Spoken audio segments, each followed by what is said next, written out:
छत्तीसगढ़ में विधानसभा चुनाव में दोनों चरणों के मतदान समाप्त होने के साथ ही काउंटिंग की तारीख का इंतजार है।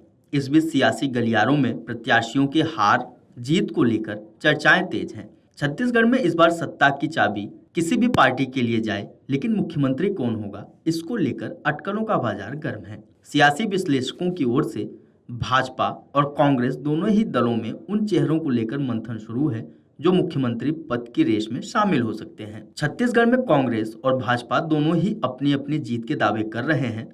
नतीजे तो 3 दिसंबर को आएंगे, लेकिन उससे पहले ही कांग्रेस ने अघोषित रूप से दावेदार सामने आने लगे हैं। नेताओं की ओर से अपने पक्ष में माहौल बनाने का प्रयास किया जा रहा है, लेकिन कुछ विश्लेषक सूबे में ओबीसी या आदिवासी मुख्यमंत्री बनाए जाने की उम्मीद लगा रहे हैं। तो कुछ का यह भी कहना है कि अगर परिस्थितियों में बदलाव होता है तो सूबे को सामान्य वर्ग से भी मुख्यमंत्री मिल सकता है। भाजपा और कांग्रेस दोनों ही एक दूसरे पर तंज कसने का काम अब भी कर रहे हैं। साल 2018 में हार के बाद भाजपा ने घोषित और अघोषित दोनों ही रूप में जनता के सामने सीएम का चेहरा नहीं रखा है। कांग्रेस ने भी इस चुनाव में सामूहिक नेतृत्व में चुनाव लड़ने की बात कही है, लेकिन कांग्रेस की ओर से मुख्यमंत्री भूपेश बघेल सक्रिय नजर आए हैं। उन्होंने 72 चुनावी सभाएं की। सूबे में दोनों दल के नेताओं से जब यह पूछा जाता है कि जीत के बाद सीएम कौन हो सकता है, तो इसका फैसला हाईकमान पर छोड़ देने को कहते हैं। लेकिन गली मोहल्ले में जो कयास लगाए जा रहे हैं उसके मुताबिक अगर कांग्रेस की सरकार बनी तो टीएस देव सिंह या भूपेश बघेल में से किसी को सीएम बनाया जा सकता है। लेकिन कुछ लोग 2.5 साल का सीएम का मसला फिर से सुर्खियों में छाने की आशंका जता रहे हैं। कांग्रेस में आदिवासी चेहरे के रूप में दीपक बैज को भी देखा जा रहा है। विधानसभा अध्यक्ष चरण दास महंत को भी रेस में माना जा रहा है। दूसरी तरफ साल 2023 के चुनाव आते आते भाजपा में कई बड़े चेहरे निकलकर सामने आए। डॉक्टर रमन सिंह छत्तीसगढ़ की सत्ता में 3 बार मुख्यमंत्री रह चुके हैं।